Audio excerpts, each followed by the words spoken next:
Ethan Hunt has a new mission. An AI-powered entity that has the ability to control the human mind is taking over the world population. This entity is currently in possession of a man named Gabriel. His accomplice, named Paris, is in custody. They know Ethan is in possession of one of the valuable keys to access the entity. He has previously refused to give it up to destroy the entity once and for all, but they desire the power over the entity and demand that Ethan surrender. Otherwise, the whole world will go through destruction, which will be his fault. Ethan goes out and meets his team. He says that he has to find Gabriel. Meanwhile, Paris is being taken into custody, while some of the guards start attacking the others. Paris also attacks them back, while she is about to shoot the gas. Ethan, in disguise, reveals himself. Paris remembers him from previously, as he saved her life. Both of them point their gun at each other, while Ethan convinces them to let go of their guns, telling them about how it's the entity that is controlling their heads. They eventually let go of their guns. Ethan goes to a party, as he knows Gabriel will be there. Two guards stop him on the way, while Grace comes and takes their radios. Ethan knocks them out, but soon two men come in and make both of them unconscious. They are tied up inside a chamber, and soon some men come in to torture them, but they are stopped by none other than Gabriel. Gabriel tells him that he will lose Grace if he doesn't do what he tells him. He demands that he grab the source code of the entity and bring it to him, which lies miles below the sea in a submarine at the North Pole, where the entity itself cannot access. Ethan is the one who has the key and also the substances, and it has to be him, otherwise the world will end because of him. Ethan shows a tooth-shaped tablet in his mouth. He tells him that it is cyanide,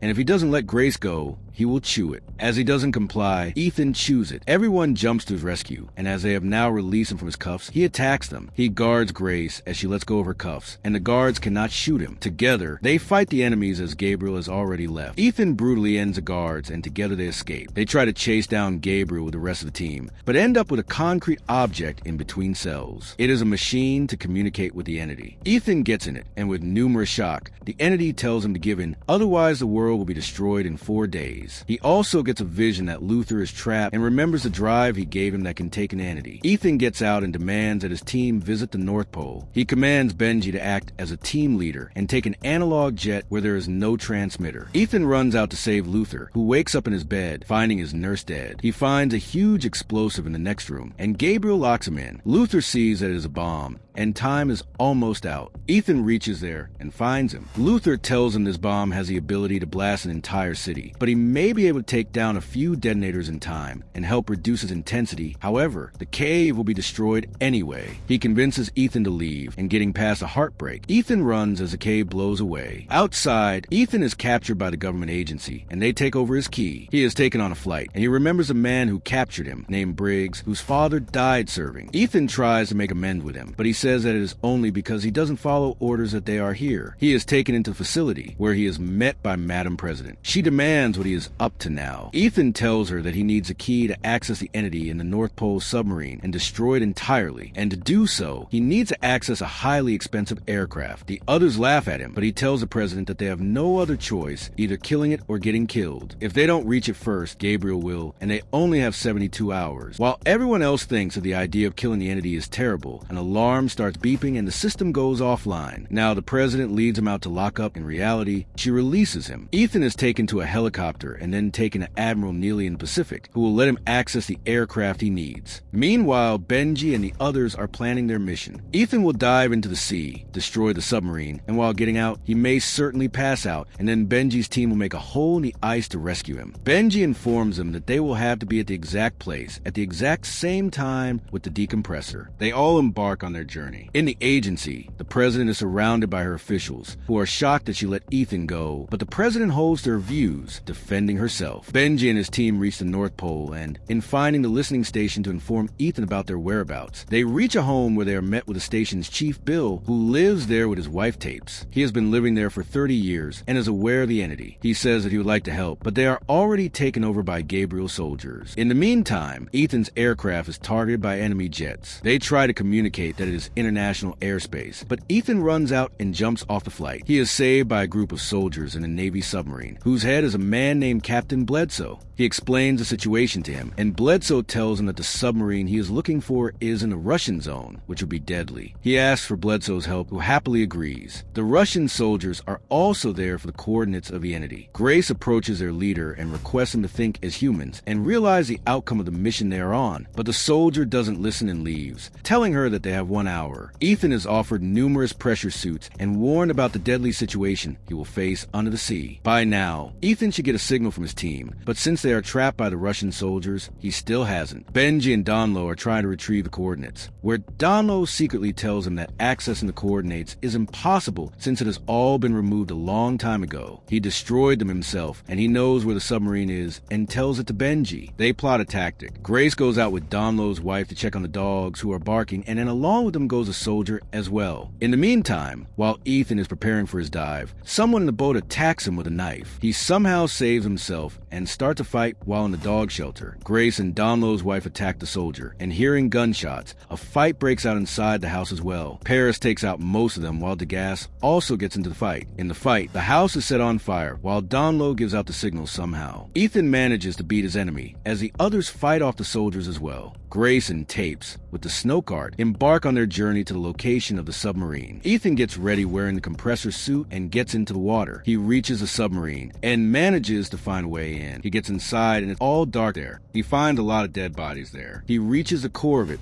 while the submarine starts spinning due to the water pressure. He uses his key and opens a core where he finds a remote and gets out. Now he sets up the submarine for destruction, but in doing so, his suit gets attached to it. Finding no other way, he leaves his suit and tries to dive out of there with no oxygen. However, before he can completely make it out, his breath runs out and he falls unconscious. He wakes up in bed beside Grace. He has a remote with him. It is she and Tapes who came to his rescue with the decompressor. They are on their way back, where Ethan is met with Donlo, whom he remembers from a previous mission. Donlo has saved his knife forever to thank him because of him. He got rid of his job and led a better life. Ethan now shows him the 360 terabyte drive that Luther made, and with the help of that, they can now capture the entity. This time, once again, Ethan has a deadly plan. He will let Gabriel have the entity's access. They reach their location in South Africa. Meanwhile, the ministers are constantly trying to convince the president that they have to make a decision now, since there is no news of Ethan. The president decides on a deadly move. She decides to blow up all 8 capitals of the country in possession of the entity, which will help save billions of lives by killing 1 million. Ethan, Benji, and Grace proceed on their way as the others wait to guard the cave on the door to the main server. Ethan lets the other 2 leave since his plan is to let Gabriel go with the entity. He leaves his gun with them and embarks. He meets with Gabriel, who is planning to destroy this place to keep hold of the entity. Ethan prepares to give him the remote, but the defense secretaries arrive and point a gun at his head and his partners. The partner presses a button and the timing begins, which is 20 minutes only. His team is also captured by the soldiers. While they think they have all of it under control, Gabriel's partner takes over the soldier. Soon, firing begins and they all hide, luckily with the remote. In between the firing, Ethan runs and takes the car towards a main server. There, he battles a car from Gabriel's team. After a lot of strikes, he manages to make them ram into a rock. He runs outside and sees that Gabriel has set off in his plane. As he feels disappointed, he finds another plane is coming right at him. As it passes over him, he lunges at it. The others are meanwhile trying to handle the bomb, while Benji is injured with a bullet wound. Ethan somehow manages to get over the plane and knocks out the pilot. The plane loses its control, but he manages to get hold of it. Benji instructs Paris and Grace to take care of his wound by making a cut around it and getting rid of the bullet. Ethan gets into the pilot's seat and attempts to block Gabriel's path. Gabriel is successful in making a hole in his plane. Ethan notices that one of the rods on his plane has become loose. Grace and Donlo are taking one detonator after another with sheer risk. Since the time is almost ended, the president decides to press the death button. However, she doesn't do so in the end. She chooses not to attack and further decides to cut the power of the country so that no such missiles can be launched. Suddenly, someone in the agency attempts to shoot at them, but is stopped by a guard and is eventually killed. However, in that process, Bernston is shot and dies. Ethan situates his plane right under Gabriel. He gets hold of that and reaches his seat. Gabriel turns the plane upside down. Hanging from there, Ethan sees the entity hanging from his neck. Ethan manages to get hold of the plane and locks his hand. He takes the flash drive and knocks him out. The plane has lost its control. Gabriel laughs that only he has a parachute and lets go of the plane, but gets smacked on its wing and dies. On the crashing plane. Ethan finds a parachute and jumps from there. He sticks a drive on the remote, and in the process his parachute is burned. He has fallen to ground, and the others are ready for blow, doing a final click that they all must do at once, and they are not certain if Ethan is there. However, on the air, Ethan manages to do the impossible, and they get the green signal. They instantly take in the entity in a second. All the power gets cut, and Grace, in her hand, has the entity. The power is back on soon, and the president gets the good news. Ethan has also managed to survive ejecting his last parachute and making the mission possible. So, that was the recap for the 2025 movie Mission: Impossible Final Reckoning. For more movie recaps, subscribe to the channel, and you may also enjoy this.